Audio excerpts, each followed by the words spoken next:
నాలుగేండ్లు ఆర్టీసీకి ఎండీగా అందించిన సేవలు తనకు సంతృప్తినిచ్చాయన్నారు వీసీ సజ్జనార్. తనపై ఉన్న నమ్మకంతో హైదరాబాద్ సిపిగా అవకాశం ఇచ్చినందుకు సీఎం రేవంత్ రెడ్డికి ధన్యవాదాలు తెలిపారు. గతంలో సైబరాబాద్ సిపిగా పనిచేసిన అనుభవంతో పాటు ఇంటెలిజెన్స్లో పనిచేసిన ఎక్స్పీరియన్స్తో హైదరాబాద్ను మరింత సేఫ్ సిటీగా మార్చేందుకు కృషి చేస్తానన్నారు. డ్రగ్స్, సైబర్ క్రైమ్ను అరికట్టేందుకు ప్రత్యేక చర్యలు తీసుకుంటామంటున్న ఆర్టీసీ ఎండీ వీసీ సజ్జనార్తో Ramprasad face to face. Police శాఖ ఉత్తర్వుల మేరకు అయితే హైదరాబాద్ సిపిగా ఛార్జ్ తీసుకోబోతా ఉన్నారు. ప్రస్తుతం మనతో సజ్జనార్ సార్ ఉన్నారు, మాట్లాడే ప్రయత్నం చేద్దాం. సార్, మీరు హైదరాబాద్ సిపిగా ఛార్జ్ తీసుకోబోతున్న సందర్భంలో హైదరాబాద్ అనగానే ముందుగా సిపి గారి విషయంలో చాలా చర్చలు జరుగుతూ ఉంటాయి. అంటే సిపి స్థానానికి ఎఫిషియన్స్ ఆఫీసర్ కోసం వెతుకుతుంటారు. సో మీరంటే తెలియని రాష్ట్రంలో ఎవరు ఉండరు. సో ఎలా ఉంటుంది సార్ మీ యొక్క ముందస్తుగా, అంటే ఇప్పుడు ఎలక్షన్స్ ఉన్నాయి, అంతేకాకుండా హైదరాబాద్లో చాలా సమస్యలు ఉన్నాయి, ఏ విధంగా ముందుకు సాగుతున్నారు? డెఫినెట్లీ చాలా బాగుంటుంది. సో నాకు అవకాశం కల్పించిన తెలంగాణ రాష్ట్ర ప్రభుత్వానికి, మన గవర్నర్ అయిన ముఖ్యమంత్రి శ్రీ రేవంత్ రెడ్డి గారికి పేరు పేరుగా ధన్యవాదాలు తెలుపుతున్నాను. డెఫినెట్లీ వచ్చే రోజు అక్కడ ఆల్రెడీ ఇప్పుడే చాలా విషయం కలెక్ట్ చేయడం జరిగింది. హైదరాబాద్ సిటీ కూడా నాకేం కొత్తది ఏం కాదు. సైబరాబాద్లో 3 years పనిచేయడం జరిగింది. అంతకుముందు 8 years ఇంటెలిజెన్స్లో పనిచేశాను, 1 year సిఐడిలో పనిచేశాను. సో చాలా అక్కడున్న హైదరాబాద్ ఆఫీసర్స్తో టచ్లో ఉండేవాడు, సీనియర్ ఆఫీసర్స్తో కూడా టచ్లో ఉండేవాడు.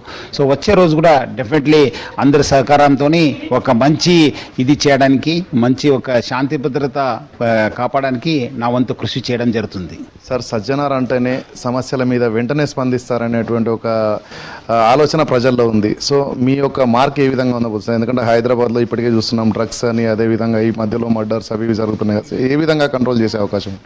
డెఫినెట్లీ మీరు అన్నట్లు మనకు ప్రజల నుంచే మనకు చాలా సహకారం అవసరం ఉంటుంది. ప్రజలందరూ కూడా, ప్రతి ఒక్క సిటిజన్ కూడా ఒక పోలీసే.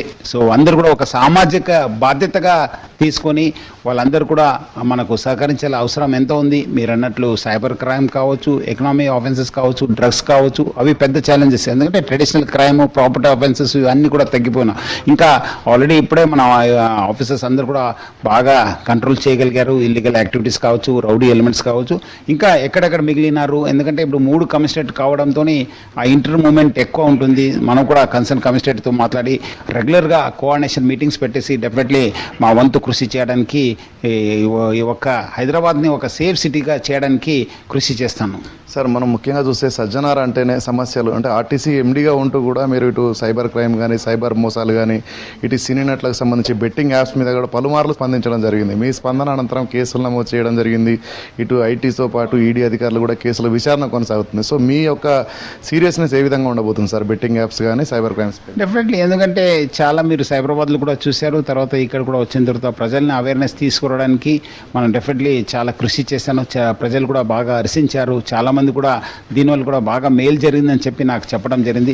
సో వచ్చే రోజు కూడా డెఫినెట్లీ వాళ్ళ పైన కూడా అదే ఫోకస్ ఉంటుంది, ఎక్కడ కూడా తగ్గేది లేదు. ఇప్పుడు బెట్టింగ్ పైన కూడా కేంద్ర ప్రభుత్వం కూడా మనం ఒక చట్టం కూడా తీసుకురావడం జరిగింది. అది ఇంప్లిమెంట్ చేయడంలో ఏం చేయాలనే పైన కూడా ఆలోచన చేయడం జరుగుతుంది. మొత్తం మీద ఈ ఇల్లీగల్ యాక్టివిటీస్ పైన ఆఫీసర్స్ ఆల్రెడీ నేను అడిగాను, కొంత నోట్స్ ఇవ్వండి, బ్యాక్గ్రౌండ్ నోట్స్. వచ్చిన తర్వాత definitely I try to work out some separate plan for all the problems. Sir, Telangana రాష్ట్రంలో ప్రజాప్రభుత్వం ఏర్పడిన తర్వాత హైదరాబాద్ నగరాన్ని విశ్వనగరంగా తీర్చిదిద్దేందుకు అన్ని రకాల ఎలిమెంట్స్తో ముందుకు పోతా ఉంది. సో ఈ సందర్భంలో లా అండ్ ఆర్డర్తో పాటు ట్రాఫిక్ కూడా ఒక రకమైనటువంటి సమస్య ఉంది. దీన్ని ఏ విధంగా అధిగమించే అవకాశం? డెఫినెట్లీ లా అండ్ ఆర్డర్ బాగుంటేనే ఆ సిటీ అభివృద్ధి చెందుతుంది, రాష్ట్రం కూడా చెందుతుంది. మనం చూశాను కూడా.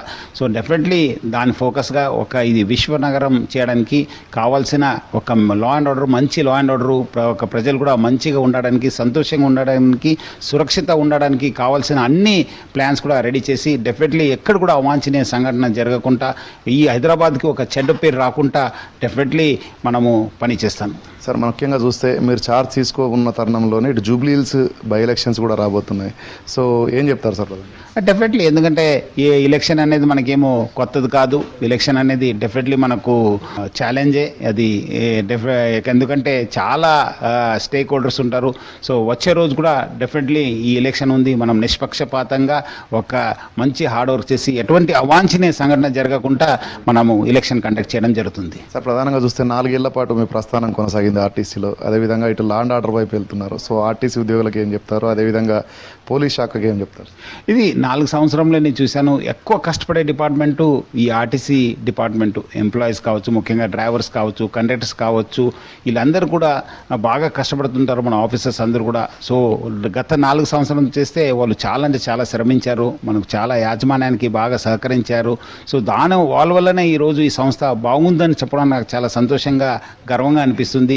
ఈ సంస్థకు బాగా ఉజ్వల భవిష్యత్తు ఉంది. ఇంకా చాలా సమస్యలు మనం చాలా సమస్యలను పరిష్కారం చేశాం, కానీ ఇంకా చేయాల్సింది. ఎందుకంటే గత 10 years నుంచి ఉన్న సమస్యను మనం ఒకటేసారి పరిష్కారం చేయడానికి కష్టమైంది. But definitely we have solve lot of their problems. వచ్చే రోజు కూడా మనకు మంచి ఎండి గారు వస్తున్నారు. ఆయన ద్వారా కూడా ఈ సంస్థకి మన కొత్త యాజమాన్య కూడా మంచి తీసుకొస్తుందని చెప్పి ఆశిస్తున్నాను.